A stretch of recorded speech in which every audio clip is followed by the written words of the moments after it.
Hey friends, today it's time to talk about my top 10 books of 2018.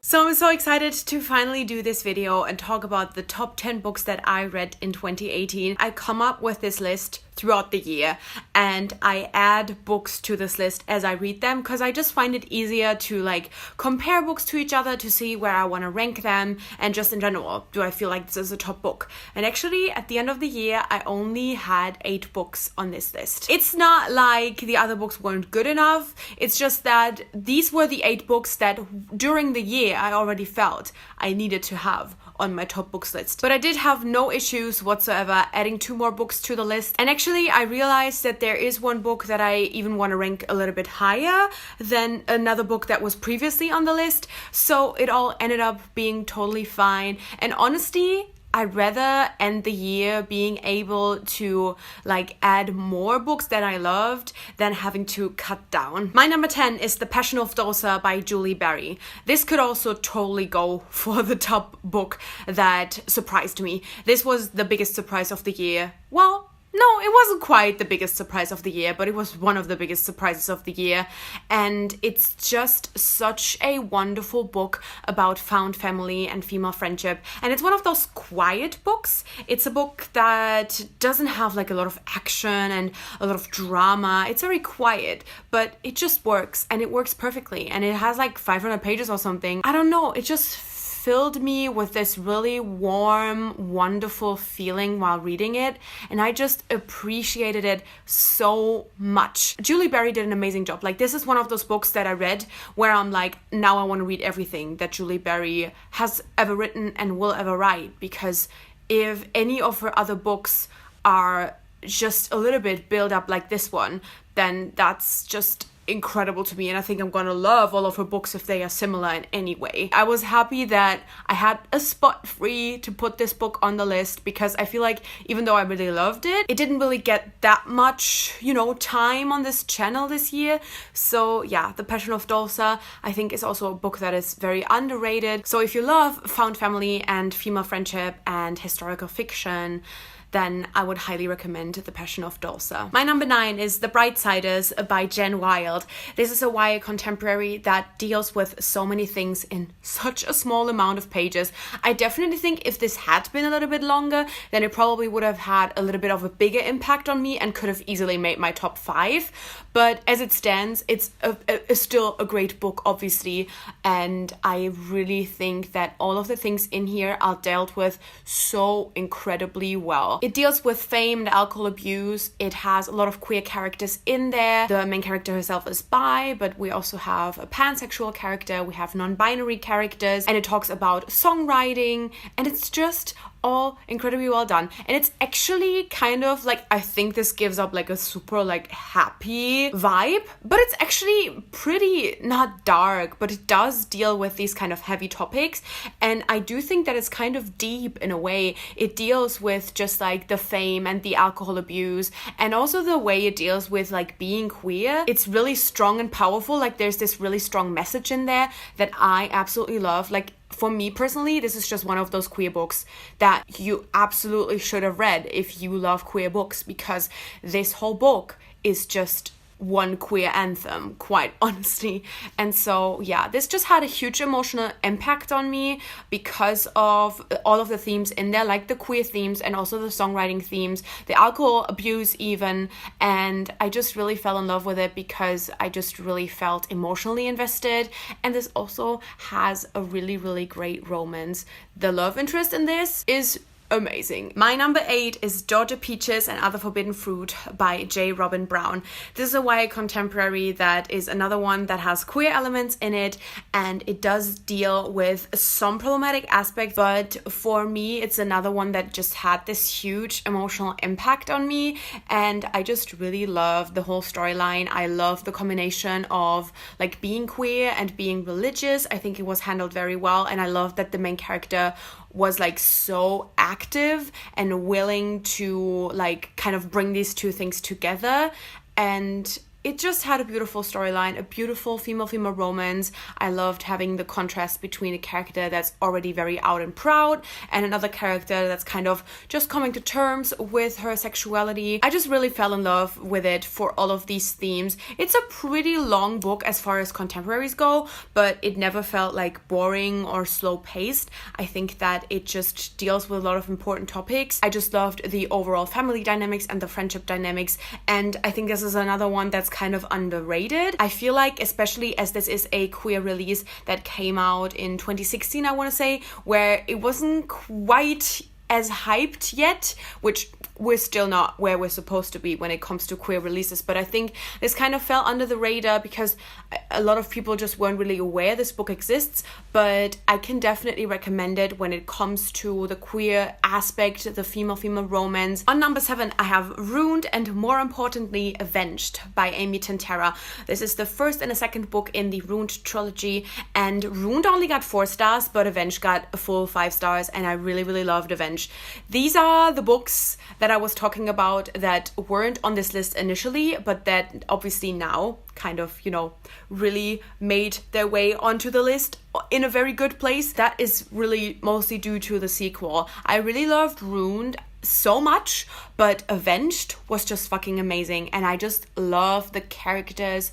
I love the romance. I love the world building. I love all of the action and the storyline. It's just another series, I feel like, and in general just book that is pretty underrated. Ruined got a little bit of hype when it came out, but I have not really seen people talk about it, even though the final book in the trilogy came out last year, which I have not yet read that.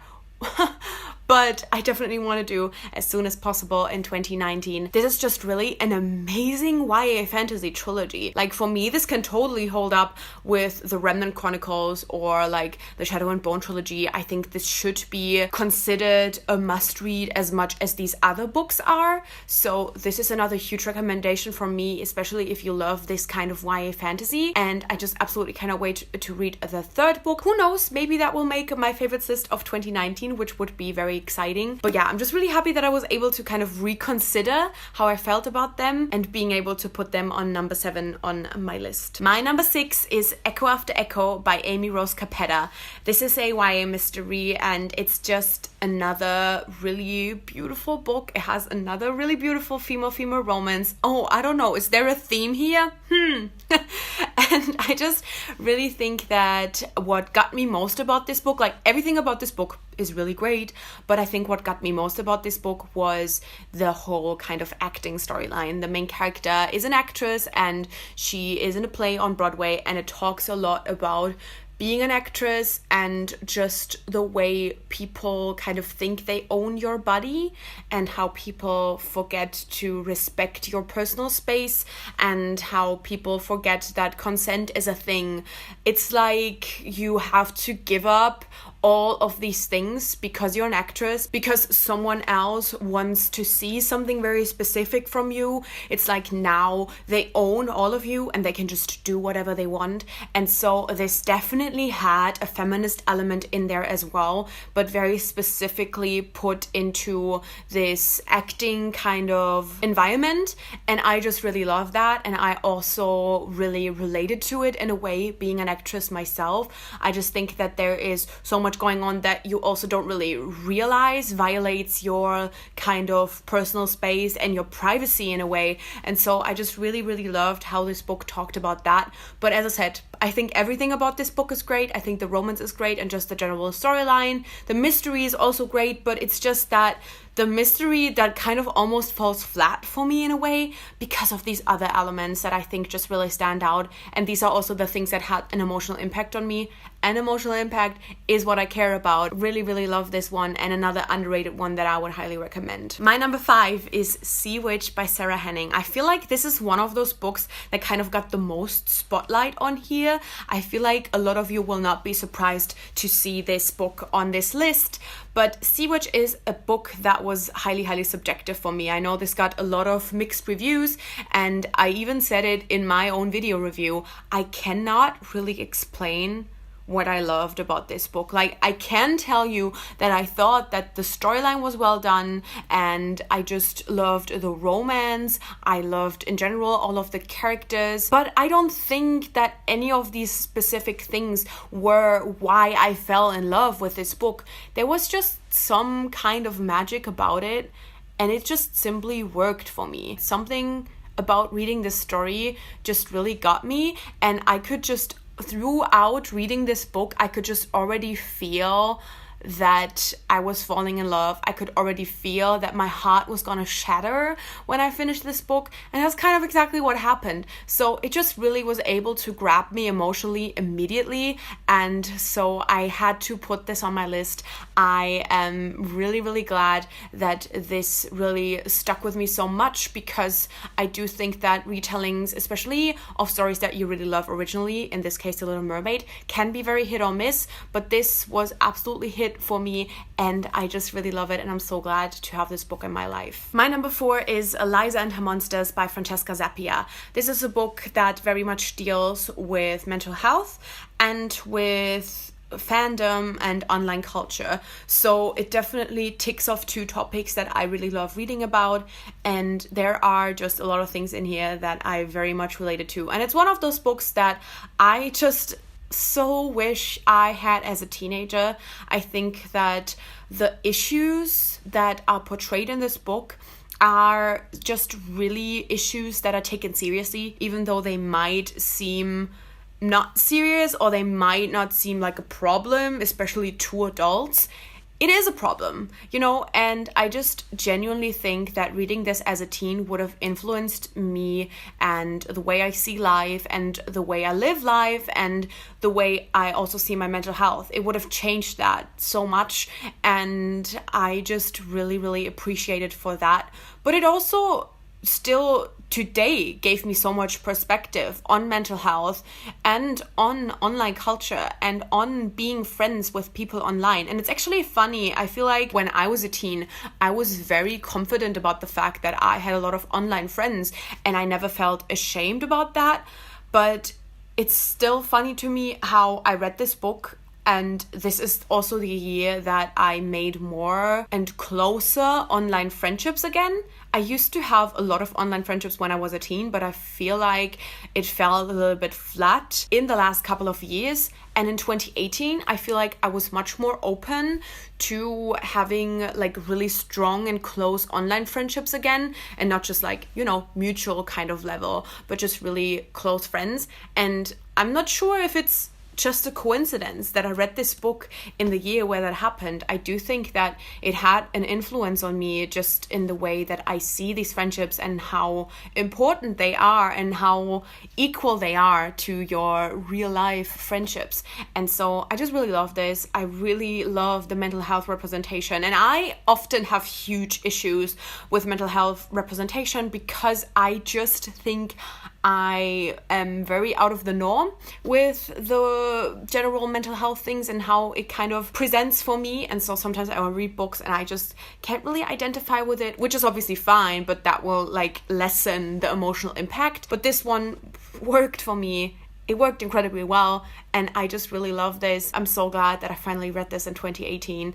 It was wonderful and beautiful, and surely a book that I will not forget for the rest of my life. And now we're on to the top 3. And number 3 is definitely a book that was a little bit lower on the list, but then I was fortunate enough to get an arc of the sequel, and because of that sequel, this definitely made it to my number 3 together with that sequel, and that is The Queen's Rising and The Queen's Resistance by Rebecca Ross. These are the first 2 books in this trilogy. I cannot wait for the final book to come out in 2020, I just realized, but I am just so glad that I was already able to read an arc of the sequel. I already loved The Queen's Rising and it was already on this list, but The Queen's Resistance just really kind of strengthened my love for the world, for the characters, for the storyline, for the romance, for all of these aspects.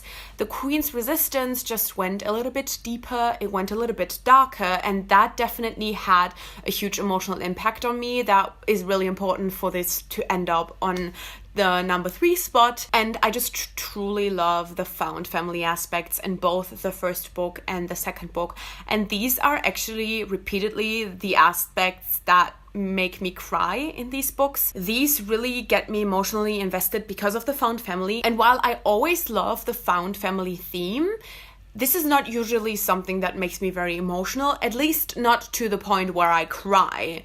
But this definitely has such strong themes that it did make me cry, and I mean several times, and both this one and the sequel. Yeah, I just really think there's so much good character development going on as well, and just all of the developments in relationships as well, from the beginning of this to the end of the second book. It's just all so well done, and this is a debut. I am just so overwhelmed with what I feel for this book and this sequel. I think it's just an amazing world that Rebecca Ross has created, amazing characters. I just really love this. On number 2 is, I think, the first time that a non-fiction novel made it onto this list, and that is, I think, also kind of unsurprisingly, if you have been listening a little bit to me this year, Would You Rather by Katie Heaney. This is Katie Heaney's memoir where she talks about realizing that she's gay in her late 20s. And just following her journey was incredible. And this is not on this list because I think that it is incredibly well written or anything like that. It's a good book, you know, even objectively. But the reason that this is on this list in such a high place as well is because I was able to relate to this so much. Like, I had moments listening to this audiobook where I had to pause and just cry for a bit, and there were so many moments in there that I didn't just kind of relate to or that seemed relatable. There were moments in there that I have experienced exactly like that. And it's just incredible to read a memoir, to read the experience of another person and see yourself in it 100%, to the point where you're kind of wondering if, like, Katie Heaney just took notes looking into your brain. Like, it was that kind of scary level of relatable, and it just really was absolutely incredible. And I think it is such an important queer memoir as well. I just think that this is a story that does not get told enough. It is important, and it's a story that so many people experience. It's something that a lot of people will be able to relate to, and it's just incredible. And I'm just so thankful that Katie Heaney decided to put this out into the world, to put her story out into this world. She's making herself incredibly vulnerable by doing this, and she is definitely going into some details, you know, about also how unexperienced she was and all of these kinds of things. And putting that out there is brave, but it is also in a way necessary, because these are stories that we need. These are stories that so many people in this world need. And I'm just so glad that this is out there for people to find. And I just really hope that people do find it, especially the people that need it, especially the people that maybe picking it up are not even realizing that they will be able to relate to it. It's just an important book, not just for me, but for the world. And so I just really love this book. I just really hope that this gets into the right hands, and I'm just so fucking thankful that this book exists. Can you tell I'm emotional? This was an emotional year reading wise, honestly. And finally, my number 1 is a new favorite of all time, and this is actually my only new favorite of all time. Usually I make these top 10 lists and the first 3 at least will be new favorites of all time, but this year this is the only book that really stood out as a new favorite of all time, and that is Ink Mistress by Audrey Colthurst. I don't even know where to begin to talk about Ink Mistress because I just love this so much. And this is actually when I was talking about The Passion of Dulce and I said this is the most surprising book, and I was like, oh, maybe it's not. That is because Ink Mistress is actually the most surprising book, because while I did request an arc of this, I kind of requested it because it was in a phase where I was still really excited about even being able to request all of these HarperCollins arcs, and I was really just kind of being like, I just gotta request it because like I read another book by this author and it's just an exciting fantasy release. But I was like not actually 100% invested in like what I read in the synopsis. And also the cover has a dragon on it, and I usually really don't like stories about dragons, or I just don't tend to pick them up. But then reading this arc is just one of the best things that ever happened to me in my life, because I just loved this story with my whole heart. I loved everything about this. I'm so happy about this book, and it's another one that had this huge emotional impact on me. Like, I will never forget when I wrote my review and I wanted to put quotes in it for Goodreads. And so I just opened my notes on my Kindle to look at what I had kind of highlighted. And just reading through these quotes, I just started crying again. And that's when I truly knew that this is a new favorite of all time and that this had such a huge impact on me. It has really beautiful, wonderful world building, no comparison to A Fire and Stars, which was like interesting, but this really truly built a world that was so interesting and just really showed us enough to really understand the world. It has just a really wonderful storyline, but I think what really mostly stands out about this novel are the characters. And I mean all of them. Like, the whole cast of characters is so incredible. I love that this book starts out with a female-female romance and ends with a male-female romance. This is a world where there's no heteronormativity, and it is just so casual. Like, she just is in love with a girl in the beginning of the book and then falls in love with a boy during the book, and it's just happening. It's nothing that's questioned by her or anybody else. And I just truly love that about Audrey Coulthurst and about her world building. The main character is so wonderful, so incredible. I just want to be best friends with her. The male love interest is the biggest cinnamon roll that I love with all of my heart, and I just want to protect at all costs.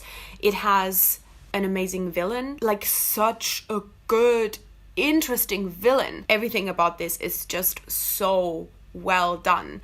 And I just truly think that while this is like number one as far as my personal enjoyment and just my subjective opinion and my kind of emotions, it is also objectively just an incredibly well done book. It has great writing too, which is something that I usually don't really care about, but it's something that I noticed in here. It is just so good, and I really highly recommend this. It's different. I think it is, while I obviously love YA fantasy that is like the Remnant Chronicles, you know, as The Queen's Rising or Ruined, this is a very different YA fantasy, but it's also not, you know, like strange. It still feels very comfortable, but it's very unique. I just love this book so much, and I just want so many more people to read it. Like, I just don't get where the hype is for this book. Like, where is it? It needs to be here because it's just incredible. And these were my top 10 books that I read in 2018. My god, this was an emotional journey for me. I feel like the higher we got on the list, the more I just kind of went like, holy shit, I'm gonna cry. But I just had an incredible reading year, and this was an incredible list. I will say one thing that does feel strange is that for the first time in 4 years, there's not a Victoria Schwab book on this list. And like, you know, she's still my favorite author, obviously, and I don't think that you have to love every single book by an author. I think this is totally fair. I think that this list, it's great to have a list without her in it once, because usually it was just a given at this point. So I'm not even necessarily saying that it's a bad thing by any means. I'm just saying it's strange. It feels strange, definitely, because as I said, it was such a given. Like, there was always a spot reserved for her almost. But it just didn't happen this year, and that's fine. Anyway, please let me know any of your thoughts on this list in the comments down below. Any favorites that you have on your list as well. Anything you want to pick up now. A lot of these books will have been in my underrated books as well, and like, I guess a lot of them are not really surprising, and I do think I yelled about a lot of them, or I tried to yell about a lot of them, and a lot of these books will probably already be on your radar, but maybe this is like the last push for you to actually buy or pick up from the library one of those books. And yeah, just let me know all of your thoughts. If you've read any of these books maybe already because of my recommendation, then I would also love to know what you thought about them. And yeah, I make new videos every Wednesday and Sunday with occasional reviews on Friday. So click subscribe to never miss anything and hit the bell so you get notified as well. And thank you so much for watching. I guess I'll see you soon. Bye!